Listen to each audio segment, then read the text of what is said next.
الله أكبر الله أكبر ولله الحمد. السلام عليكم. قوتي 77 قوتي 77 قوتي 77 نولاado marka hore waxaa salaan qiimo leeyahay kaga wada madaxda xoogga dalka waxay la socdo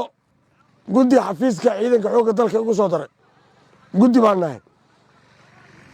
waxaan u imaanay xaaladiina inaan dhindheenno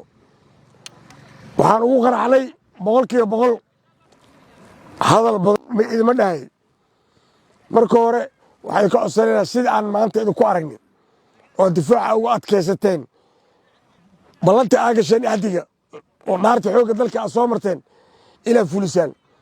oo difaaciina aad sii adkaysataan oo saraakiishiina siday hadda idin imaanayso aad ka sii laba jibaartaan waxaan ka difaacaynana waa kuwa ajnabi iyo kuwa dambiiliyaal ah oo wax ma garataa kuwa ajnabi ah waaba tuugo dalkooda laga soo masaafuriyey kuwa wax ma garatada hadday wax garan lahaayeen dalkooda ma aysan gubi lahayn kuwaasaan ka difaacaynaa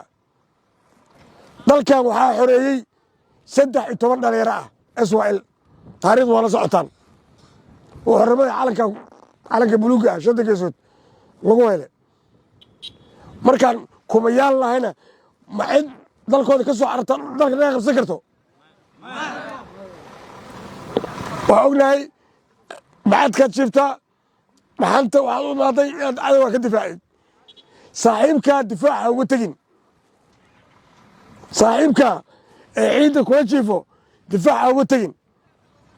askariga ama sarkaalkii fasax la siiyo xilligiisa gaadho waa wax sharciyo xillina wuu ku soo noqonayaa ciidan sidiisaba waa lebis quruxdiisa shalay markaa idin imaanayay iyo maanta labaa kala tihin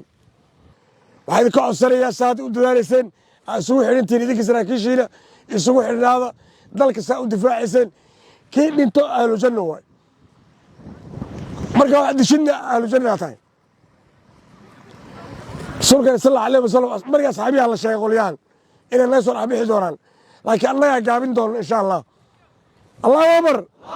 allahu akbar allahu akbar walilah xamdu shukri